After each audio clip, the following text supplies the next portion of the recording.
All right, so we're going to get right into today's topic. We're dealing with topic number 191, entitled The Religious Spirit. So let's just pray.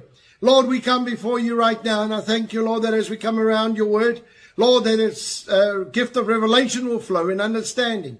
Lord, that we will really know what your word has for us. And Lord, I thank you right now that we'll be able to apply it to our lives in Jesus' mighty name. And everybody said, amen and amen. All right, folks, this issue of a religious spirit is very important. We hear it, we've heard the term so many times, and so we need to understand, what does the Bible say about a religious spirit? What is a religious spirit? You know, Jesus Christ was gentle with all of the sinners. No matter how bad they were, he was gentle with them.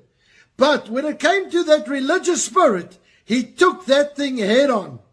He attacked it. He took them on. He called them a brood of vipers. I mean, he says that they're whitewashed tombstones, beautiful outside, rotten inside. And he just went off. So Jesus Christ hates a religious spirit. So what we're going to do tonight is the following. We are going to go through what is a religious spirit. And then I'm going to actually do something quite strange, which I don't often do. And that is this. We are going to go through a 26-point self-evaluation. We are actually going to ask ourselves some questions to see if we fall into this category or not.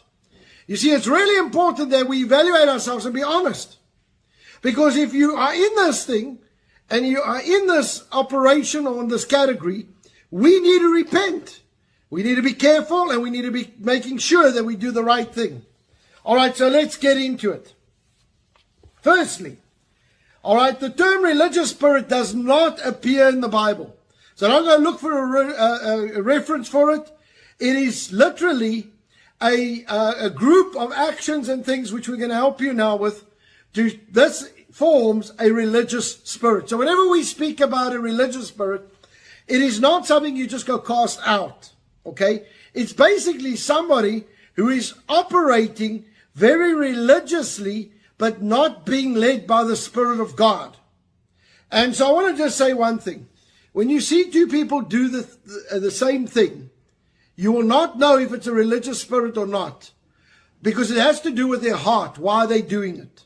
Okay? So both will be serving people. Both will be doing things. Both will be praying. But the one will come with the wrong motive and a wrong heart, and the other one will have a genuine, sincere heart. All right, let's go through this. So, a religious spirit are people who focus on the following. Any one of them. Appearance. You got to have the right garbs. You got to have the hat on for the ladies. You got to make sure God's not going to bless you if you come in jeans and a t-shirt. Okay? People who are very caught up on the appearance. Number 2, structure. You've got to stick to the order. You're not allowed to change anything. It has to be done this way. We've done it this way for 50 years. You can't change something. Ceremony. The way things are done. Okay? A formula. It's been done this way all the time. The liturgy. In other words, the format in which we do things. What is said when. Stand up, sit down, do this. And ritual. It is the way we've done it before, and this is how we do it. Now, the problem with this is that anybody who falls into this category are people who are driven by the actions and not by the heart. All right, they are driven by the actions and not by the heart. All right, so let's look at the operation of a religious spirit. Now, there's a few of them, and I want you to take note of this, and we're going to deal with it. Number 1 is arrogant. They become very arrogant. A religious spirit is found in those who seem to think that they obtained righteousness through works. In other words, the more I do things right, the more I'm holy before God. I want you to understand, God says that your best options are like filthy rags to Him. So it doesn't matter even if you're doing the right thing, you still have to accept the Lord Jesus Christ. But some people think that if you do the right thing, that you are now more holy than somebody else. It's not like that at all. Okay? So you have the style of dress, the number of times they attend church functions. All right? There's so many people that, especially businessmen that I've had, where they say, I can't get to all these meetings. I'm busy at work. Does not make you less religious or less godly. Okay, just because somebody else is more religious, they're going to the meetings, but they're not changing. But Jesus said that no one is righteous apart from him. Okay, and you cannot boast in your own efforts. So it's not about how many times you've come to church, not how many times you've done something. It's about how your heart is towards God when you are doing things. Number 2, they operate out of fear. Ephesians 2:8-9 explains clearly that we are saved by grace, not by works. Many find themselves manipulated by legalists who give more reverence to the law than to the finished work of Christ. In other words, they focus more on what you have to do to get saved rather than allowing God just to save you. Okay? You cannot do something to make yourself more acceptable to God. And the problem is, if we start running after a whole lot of do's and don'ts, God is not in it anymore. Because this creates a religious spirit that's motivated by fear rather than love. In other words, I'm scared God's going to hit me. Or I'm scared I'm not good enough. Or I'm scared that I haven't attended enough meetings. Or I'm scared that I haven't prayed enough. And so it becomes a whole lot of rules rather than a relationship with the Lord Jesus Christ. I want to just ask you, take your own family for instance. Have you ever had it where you've not been able to sit down and communicate with your children at night? Maybe they were out and you were at home. You went to bed and they came home late, that you didn't even see your child for a whole day. All right? Does that mean that you don't love your child anymore? Does that mean any less your relationship with them? No. It's the same with God. If you end up doing something and you don't get to everything, don't worry about it. Relax. God still loves you. And just because you did it doesn't make you more holy than somebody else. You know, sometimes I was in church and I've been in church most of my life. But I would be in church and some lady would sit down and rebuke some of the young people because they came in late, couldn't make it on time. Why are they late? Because they'd been on the beach. And it's not that they were disrespectful. It's just that in summertime, sometimes you don't see the time. You don't have a watch on the sea. But yet they came to church. And they used to get into such trouble sometimes. I want to tell you right now, it's about the heart. It's not about the action. And be careful not to fall into a thing of fear. All right, I have to serve God out of fear. God's going to hammer me because if I don't go to church or don't pray or don't go to home cell or whatever.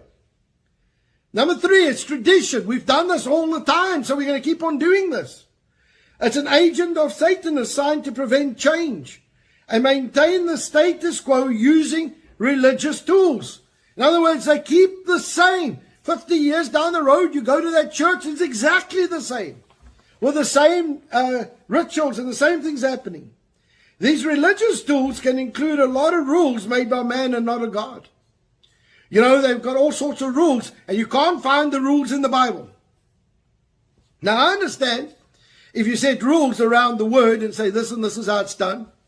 That's okay with me. I can still work with that. But most of these institutions or churches that you go to, you've got a bunch of rules that's not in the Bible. You ask them, where did you get this from? No, it's tradition. We've been doing this for 30 years.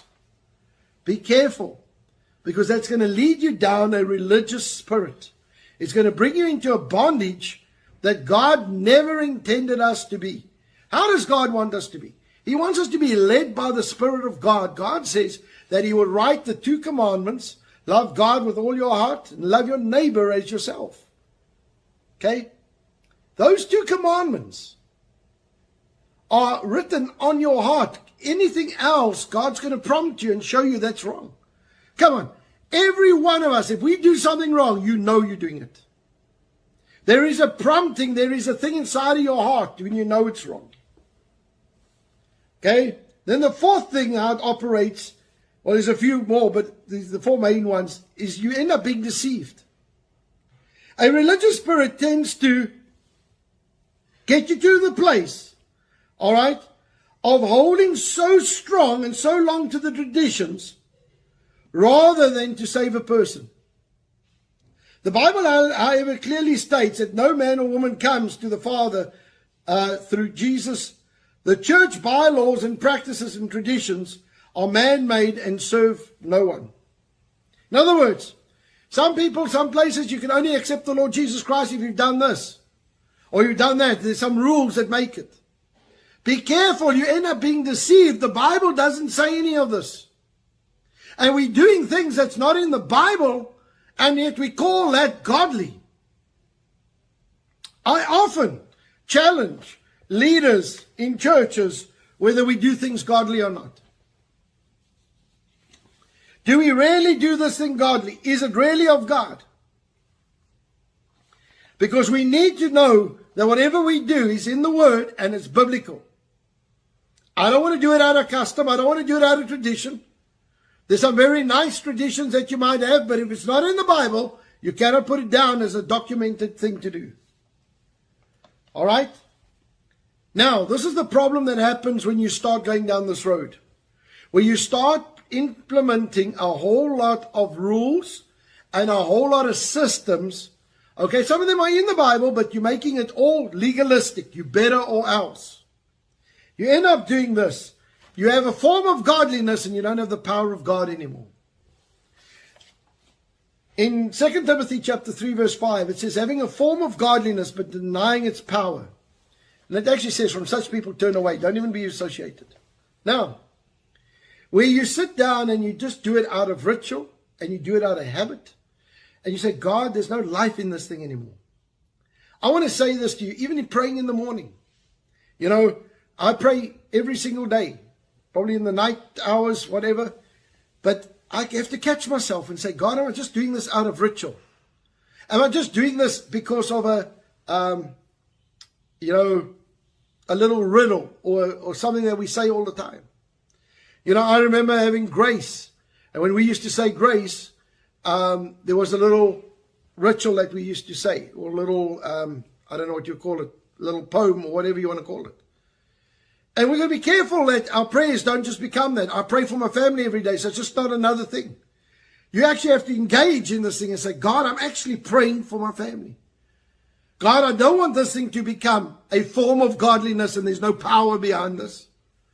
And so, like I said, it's not what we do, it's the motive behind it. What is the thing behind it that's driving this? Be careful. And then the most dangerous is it becomes very critical. If you know believers that are just critical, be careful. Luke chapter 6, 41 to 42 warns us. Why do you look at the speck in your brother's eyes and do not perceive the plank in your own eye? All right? Or how can you say to your brother, let me remove the speck from your eye before you cannot see the plank in your own eye, you hypocrite? First, remove the plank from your own eye so you can see clearly to remove the speck from your brother's eye. And so, yeah, Jesus is actually saying, listen, you're a hypocrite if you do this. And so we need to be careful of this, that we don't fall into this trap. That we become critical of others because we do something a certain way or we like things a certain style. Be careful of that. The next thing that happens is you become a gossiper.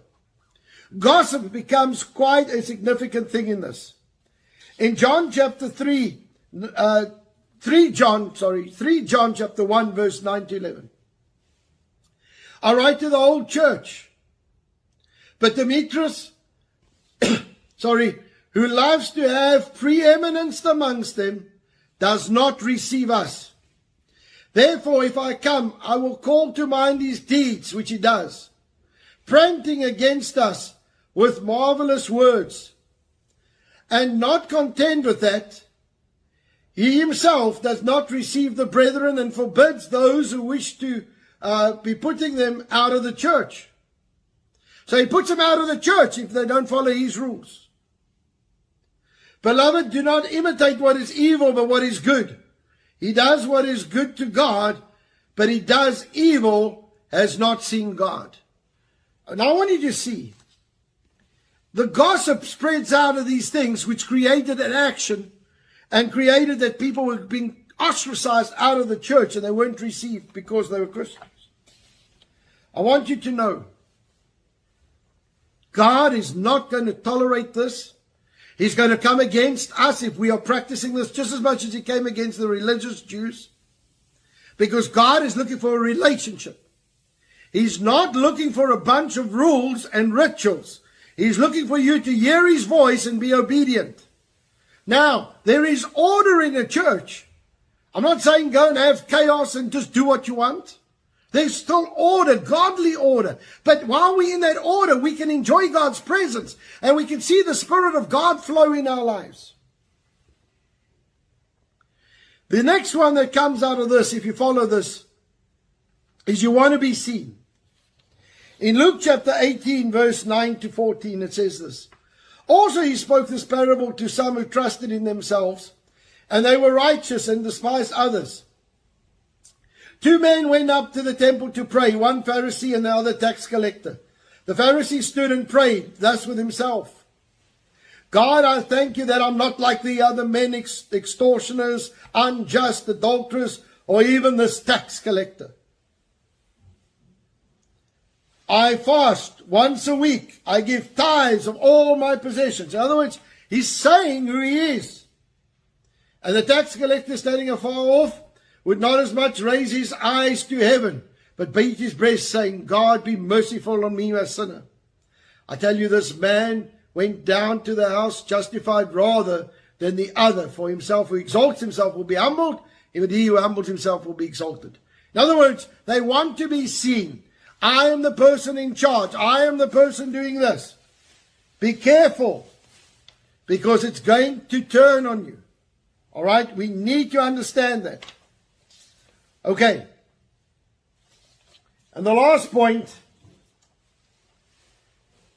is you are the voice of tradition. In other words, you are the one that keeps on raising the points of this is how we've done it before. Tradition, tradition. 1 Timothy 4:4-5.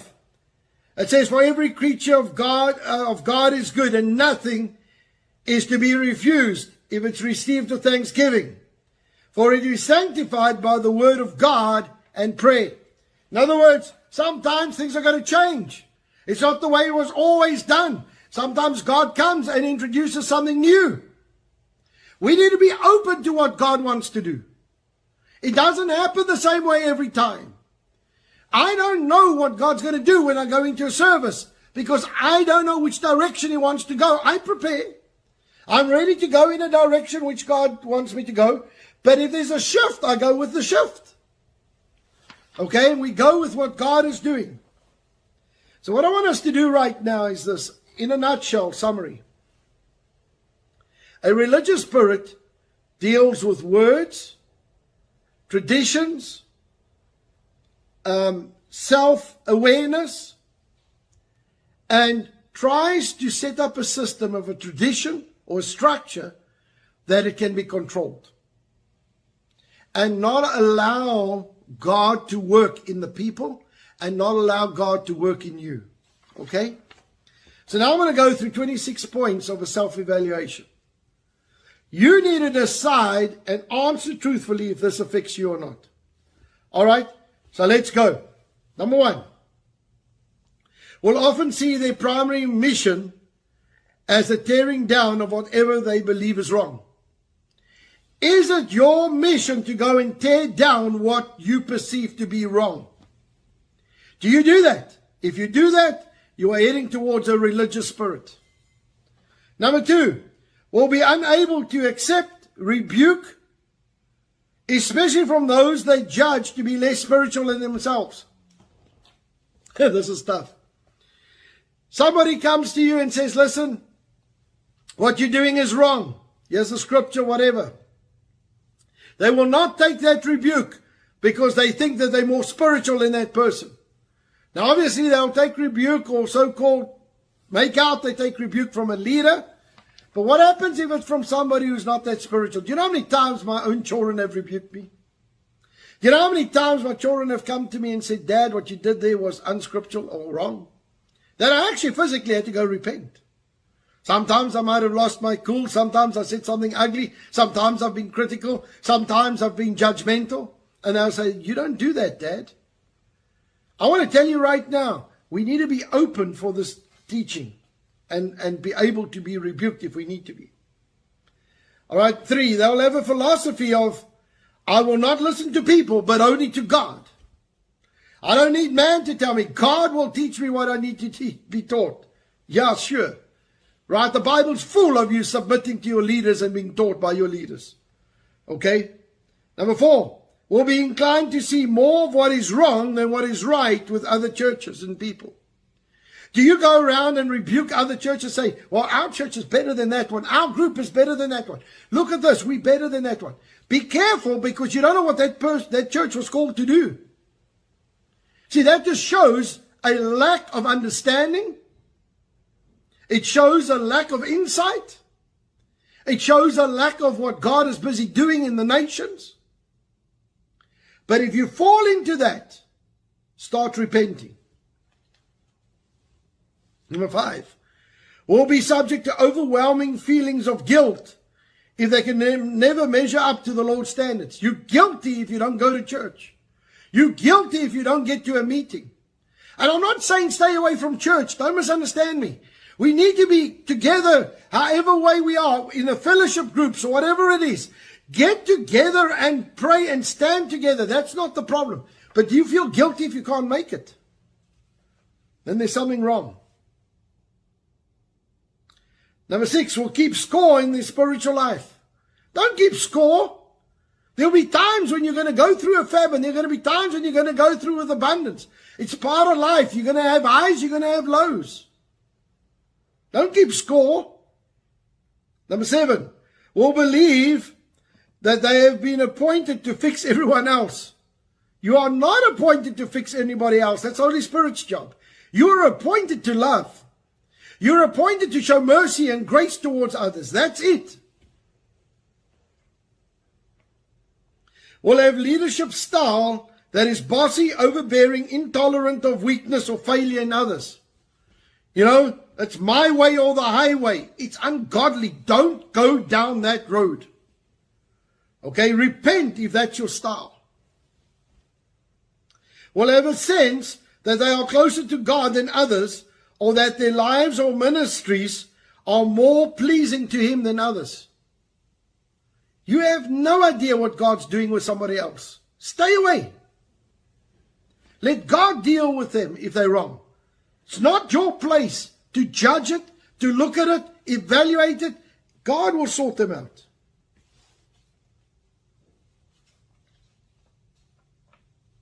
Number 10. Will take pride in their spiritual maturity and discipline, especially compared to others.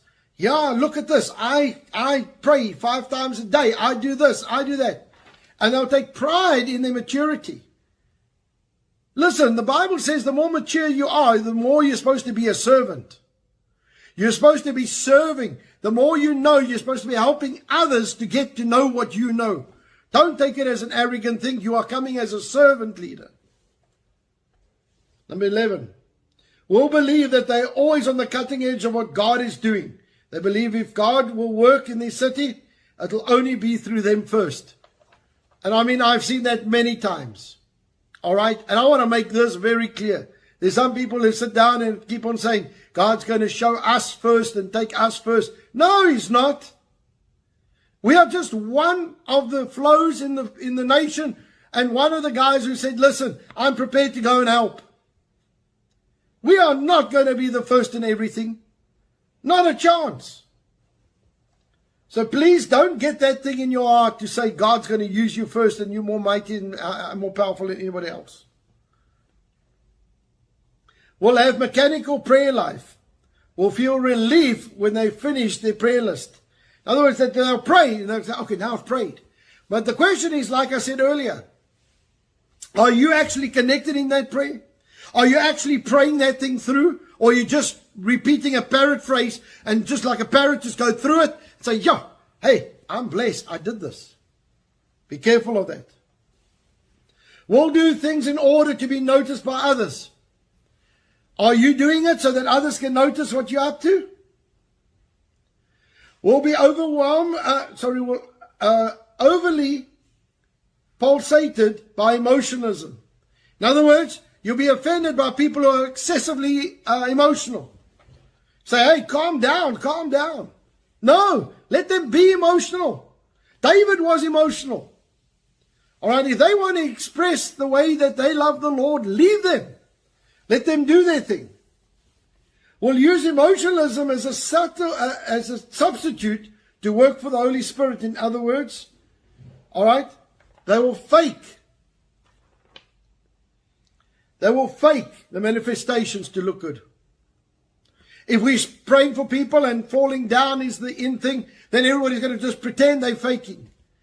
It's called a courtesy drop. Listen, you are not going to get this right if you're going to fake something. We are after the real. We are trusting God for the real. Next. We'll be encouraged when their ministries look better than others. You should not be encouraged when yours is better than others. You must say, thank God for the grace of God upon your ministry. God can lift it and change it like that. We'll glory more in what God did in the past than what He's doing in the present. I want to know, what is God doing now? I don't want to know what He did in the past. I know He's done it. But I want to see how He can do it today. All right, you can't glory in the past because it becomes tradition. We'll tend to be suspicious of or opposed to new movements in the church. Immediately they're going to reject it and say, this can't be God. Let me tell you something. It's natural to reject something that you're not comfortable with. I've done it myself. When God started the new move in the thing and the power of God used to hit the church, I really struggled with it for a while until I got used to it, but I was careful not to judge it. You could sit and struggle with it in your heart for a season and say, God, let me understand this because it's new to me. But don't criticize it and don't judge it. Because I'm telling you now, I saw that move. How that move changed people's lives forever in my city. I want to tell you something. It broke out in the schools. I was being sent to schools to come and try and curb the power of God in schools. I was so, let's call it immature at that stage. And so I tried to do what I was told to do. But let me tell you something. If I knew that today, I would have ignited it in every school and got a revival going like you're second to none. And not try and curb it. But nonetheless, God, when something comes and God's moving, don't criticize the new. We'll tend to reject spiritual manifestations that they don't understand. It's the same point. We'll overreact to carnality and immaturity in the church. I want to tell you. Excuse me, is there carnality in the church? Of course there is. Is there immaturity in the church? Of course there is. What is the church there for? Are we there for mature saints? Or are we there for babes? Do babes make mistakes? Of course they do. Take your child at 3 years old and see what dumb stuff they did. You will see that babes will make mistakes. You are there to father, to guide, to love, not to come down on people who make mistakes. Let God sort it out. We'll be overly prone to view spiritual manifestations as evidence of God's approval. In other words, God's got to show up, or otherwise God doesn't approve of this. Who said? Who said that God can't have a peaceful thing and nothing happen that you can see, but yet people's lives are changed? Don't judge it by their actions, judge it by its fruit. We'll be able to join anything they do, we'll be unable to join anything that they do unless you deem perfect or nearly perfect. In other words, that you've met the requirements before you're part of this intercession group. Met the requirements before you're part of this home fellowship. Listen, if you've got that attitude, you need to repent. Because God is calling the broken, the battered, the bruised, the tattooed, the druggies, the messed up ones. And they are going to be in your home cells. They're going to be in your meetings. My home cell was filled with Satanists that I couldn't even have praise and worship. Be careful to think that yourself more highly than you should. And they'll be overly paranoid with a religious spirit, saying everything's a religious spirit around them. The real religious spirit is when you do things without the right heart. will have a tendency to glory in anything but the Lord, especially their commitment to their church. In other words, they will sit down and they'll glory of all the actions. The church has done this and the church has done that. This meeting did that. Instead of glorifying the Lord Jesus Christ as they should. We'll read these warning signs and think that all the people they know who need to hear this without even examining themselves. We'll go through this whole list and say, that's Joe, that's Pete, that's Sarah, Mary, whatever. I want to ask you, do any of those ring true to you? Do any of those hit a chord and say, yes, I'm like that? I want you, please, to go and repent of that. Remember this, everything we do because we love the Lord Jesus Christ. Two things. I do things because I want to do what God wants me to do. And number two, I want to help people. It's about people. Doesn't matter how messed up they are. They are God's people. He created them. Let us pray and bring them in. Get them healed. Get them whole. Fix up the broken wings. Get them flying again. In Jesus' name. Lord, we come before you this evening. We thank you, Lord, that we can examine our hearts. And God, if we have any form of a religious spirit, Lord, I pray right now that we will deal with it in the name of Jesus. Lord, that you will help us to genuinely stay submissive and stay teachable and stay obedient to your word. In Jesus' mighty name. And everybody said, Amen and Amen.